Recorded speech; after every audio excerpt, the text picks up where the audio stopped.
And she told me that true freedom means no choice.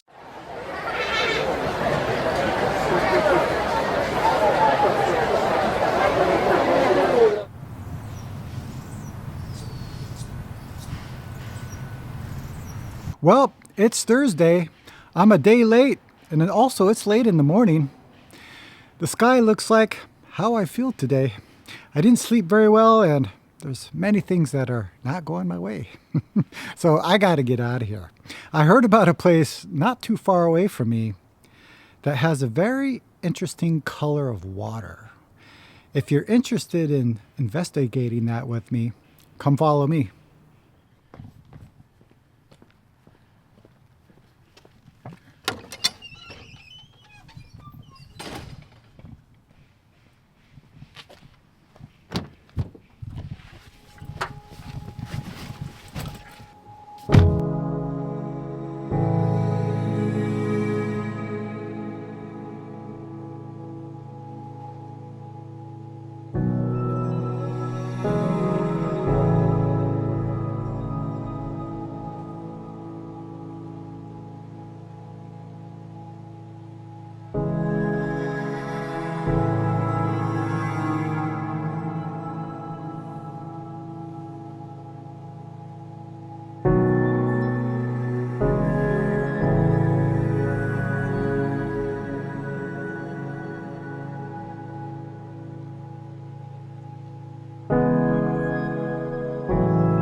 Well, can't read that.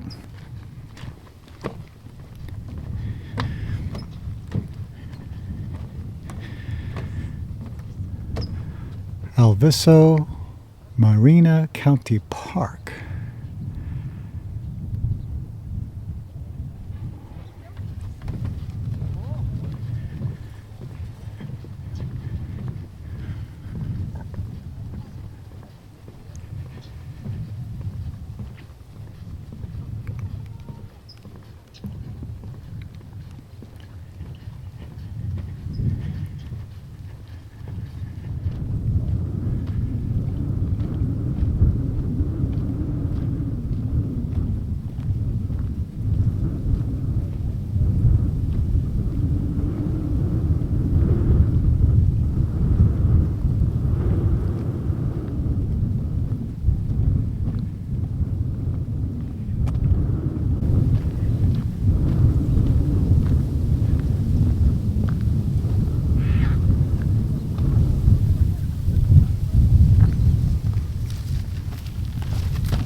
So you can see all of this white. Well, it's not snow. This is a salt pond. And I don't know if you can see the water there, but it's red. Not sure why it turns red. Does anybody know?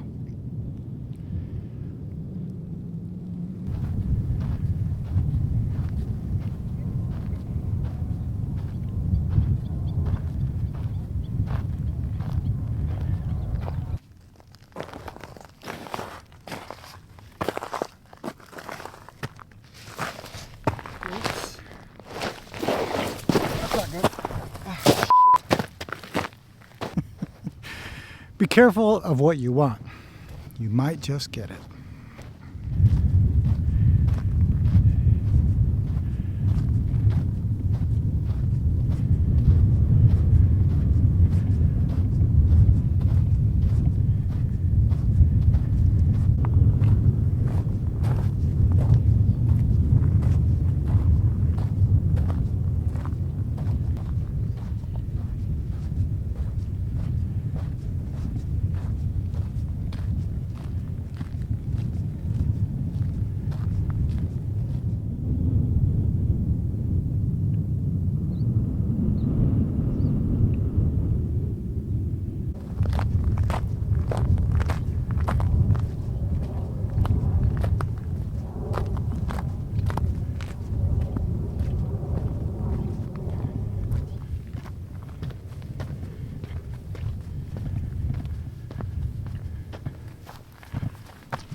I think I'm much safer up here.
Well, I think my socks are drying. It's a very interesting place here, don't you think? There was a comment on my video, last couple videos, and somebody mentioned about I'm not sure how he put it. I think it was something like, well, check out this bird.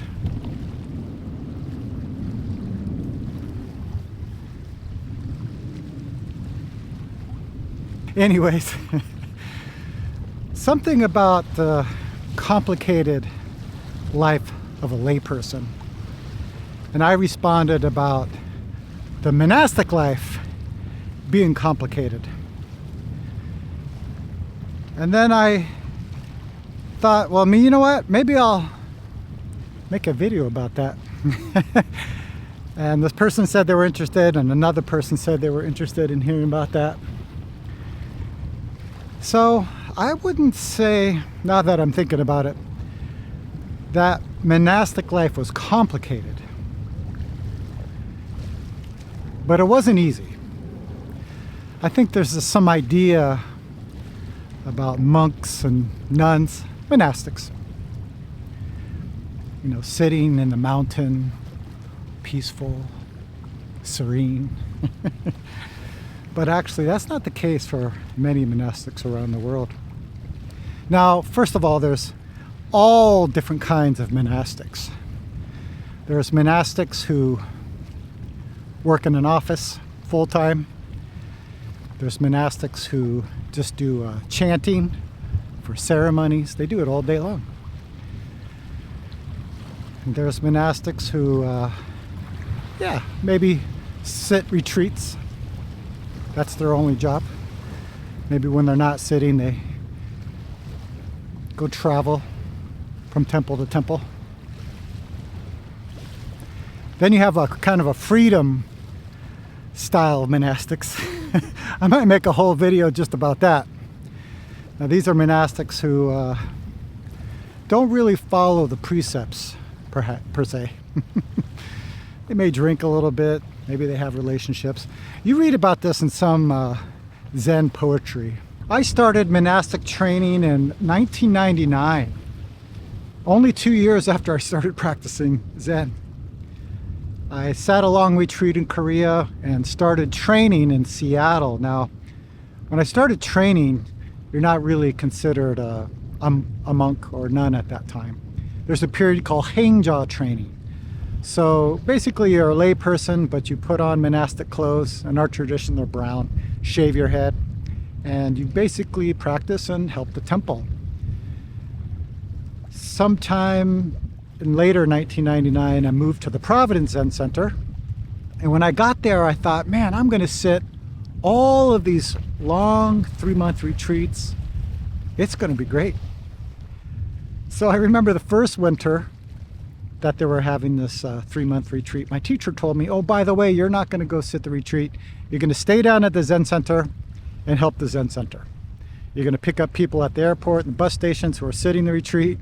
You're going to go shopping for the food for the retreat. And of course, taking care of the Zen Center. You know, people live there, so they also need food, have to cook, all kinds of different things. So that first retreat, the 3-month retreat that people were sitting, I was down at the Zen Center working and thinking, what am I doing? Aren't I supposed to be sitting meditation? That's the monastic life. So I was really kind of questioning, why am I doing this? It wasn't until later where people would finish their week or their 2 weeks of the retreat, and I would take them back to the train station or airport, and they were expressing how grateful they were for everything being taken care of them for the retreat, and they were thanking me for doing all of the work behind the scenes so they could sit. So I started thinking about that, like, if I'm going to be a monastic just to sit retreats, that's not very clear. And so that was something I was really pondering, because I can't really give a reason why I became a monastic. You know, back in the day I could say, oh, I want to help all beings, I want to do this and that, but to be honest, I was probably running away from something. Something I do know that was very clear is I knew I had to practice. I knew I had to investigate my life. And that was very clear, and the reason why I remember that is it's still the same today. So that whole retreat for those 3 months was very busy. You know, I'd get up in the morning, do the wake-up bell at 4:45, practice was at 5 a.m., work all day, then hopefully have enough energy to do evening practice.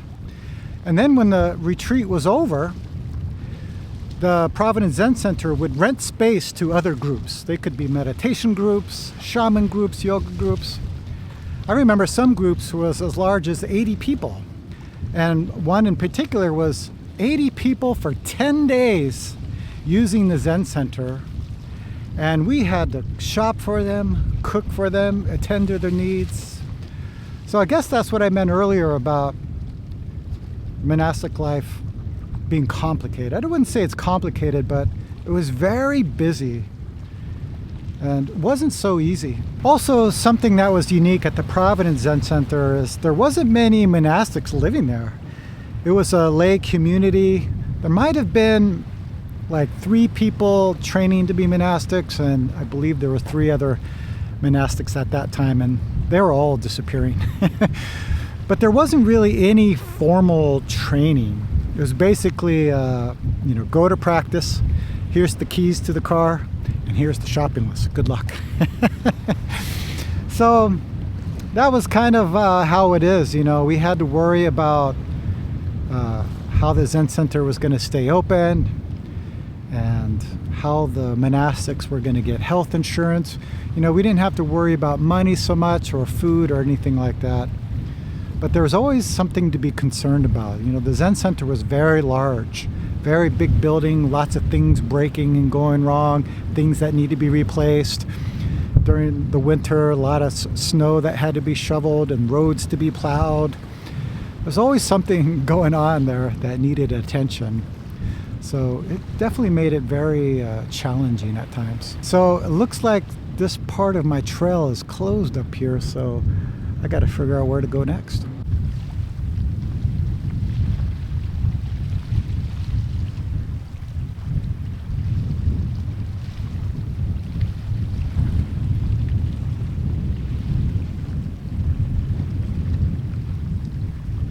Well, this part of the trail's closed too.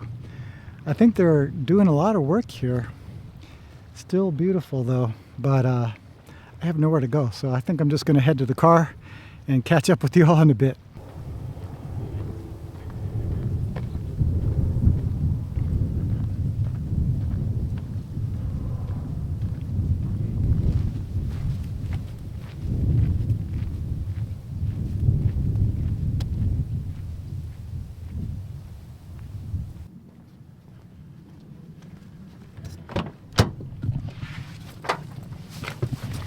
So the first part of that monastic training, this Hangja period, was from 1999 to 2001. In 2001, I became a novice monastic. That means I took the 10 novice precepts. And that went on for about 4 years, and in 2005, I became a full bhikkhu monastic. That means I took the 250 monastic precepts. Now I can't say I followed all of those. I think I was more of the kind of freedom style of monk sometimes. But I remember about a year later just feeling burned out by the busy Zen Center life. Also, I felt there was a little disconnection with lay people. Not all of them, but some of them. I would often hear, oh, you're a monk, so you don't understand what it's like to try to find a job and earn money, or take care of kids. And that was true. But all of this comes down to one thing. How are we taking care of this moment? And how are we keeping our mind in this moment? So anyways, in 2006, I felt completely burned out, and I really had to do this 90-day solo retreat. I just made a video about that. Did you see that one? It's called 90 Days Alone in a Cabin, I believe. I'll put a link down below so you can check it out. So that retreat wasn't easy. I mean, sometimes it was easy, sometimes it was difficult, sometimes I loved it, and sometimes I hated it. But one thing I talked about in that video is near the end, I was wondering, what am I doing here? all by myself in this very simple situation, this very clear situation, when there's so many problems in this world, there's so many people struggling. So there was a strong sense near the end of the retreat, and maybe some of it too, I was getting a little bit lonely, but I remember the strong sense of wanting to be of service, wanting to help this world. And I was very excited and inspired to go back. I just read an interesting definition of the word compassion. And this definition says compassion literally means suffering with. I really like that, and it completely resonates with me. And maybe that was some of the disconnection I was feeling too, that is being with people. And I remember really feeling connected and alive when I was meeting people in the bars or at the park, also at the Zen Center. So I believe it was in, let's see, I don't know my time very well, my time frame, but was it 2008, 2009 that I moved to Berkeley, where the Empty Gate Zen Center is. And many people thought I was moving to Berkeley to stop being a monk, but that wasn't the case at all. I definitely knew that I had to go. And also I really had to respond to the strong sense of wanting to be of service. I also realized my relationship wasn't completely clear with the Sangha. I'm not sure if that makes any sense. I felt like that 90-day soul retreat really gave me the strength to be intimate with suffering and to be able to be with people when they are suffering. So I really wanted to take advantage of the situation I was in at the time. I really can't say why I stopped being a monk. I know not too many people asked me that question. I was really surprised. But in my mind, I felt like I had to have a strong reason. I really can't say what that reason was. And I think with most big decisions I have made in my life, it's always been a very strong intuitive sense. Because whatever I chose in my life, it didn't make any sense. Being a monastic, if you really look at the monastic life, really didn't make sense to me. But if I look at getting married and having kids and trying to support a family and working and taking care of the household, that also doesn't make sense. So over the years, I've learned not to trust my thinking and really completely trust this intuition that all of us have. Okay, I'm almost back home here. So I'm gonna find the right street to turn so I can get back home, and I'll catch up with you all in a bit.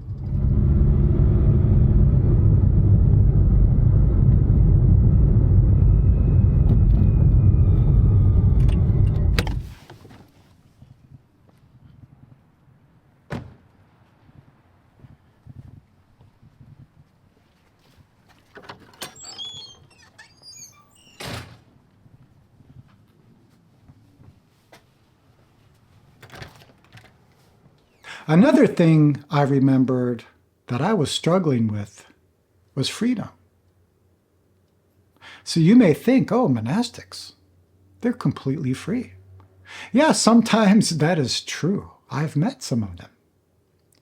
But the freedom that I was experiencing was just freedom thinking. There's a difference between freedom thinking and true freedom. Freedom thinking is just an idea. I'm free. I can do whatever I want. I wonder where I should go. Who should I visit? So I felt like, in my experience, I wasn't very clear. It was kind of pulling me around. Not focused. Maybe that's a better word. I remember once there was a teacher in our school, the quantum school of Zen that I teach in. Her name was Eugene. She was a nun. And once I was visiting her, I was a monk at the time, and she told me that true freedom means no choice. And it was one of those things that didn't make any sense in my head, but in my gut, I could feel it. But it was like a koan for me. True freedom means no choice. And especially when I moved to Berkeley, I had a lot of choices, a lot of freedom in my mind, which only caused me a hindrance. And I didn't really digest this teaching until my son was born. Miles, some of you know him. But when Miles was born, it was completely clear. True freedom is no choice. Lying in bed, 2 a.m. in the morning, babies crying. I remember hearing that sound, and I'm not saying it was pleasant to wake up to that sound, but my job was very clear. I didn't have to think about anything. I heard the sound, went into his room, and took care of him. There's a teaching from Zen Master Sung Song, and he said, follow situation, true freedom, true happiness. And it's pointing to the same thing. Because we can think about freedom, and if I had this kind of situation, I would really be happy, I would really be free. But we're just missing the moment. And when we miss the moment, we're dissatisfied in our lives. So when I became a layperson again, there was no choice. Just take care of what's in front of you. And if I start thinking about something else, or putting my attention somewhere else, or thinking about, oh, if I just went back to the mountain or back to the soul retreat, I would be happy. But all of this is delusion, and delusion ends up in suffering. So lay life is not easy, but for me, it's more clear, more focus. I don't have much freedom. And I also can understand how it is to try to make money, take care of the family, worrying about our kids. I don't really worry about my position in life or what people think about me. Actually, I could care less. You know, there's only one concern that I have, and this became very strong, especially after my dad died. And it's something that's never changed. Outside form is always changing. I was a layperson. I was a monastic. And now I'm a layperson again. And we get caught up in all of that name and form. It just pulls us around. But one thing that never changed was, how can I help? Every moment, how can I help? And sometimes I get lost and forget about that. But I have people to remind me of why I'm here and what's really the most important to me. I still really appreciate the monastic life. I don't have any regrets of being a monastic. I said this before in my other videos that everything that has happened has led to this very moment. And if we can digest all of these experiences, then that turns into wisdom for others. I have a lot of respect for the monastic community, and I would like to interview a monastic. Would you be interested in that? There's somebody I know who I consider my Dharma brother.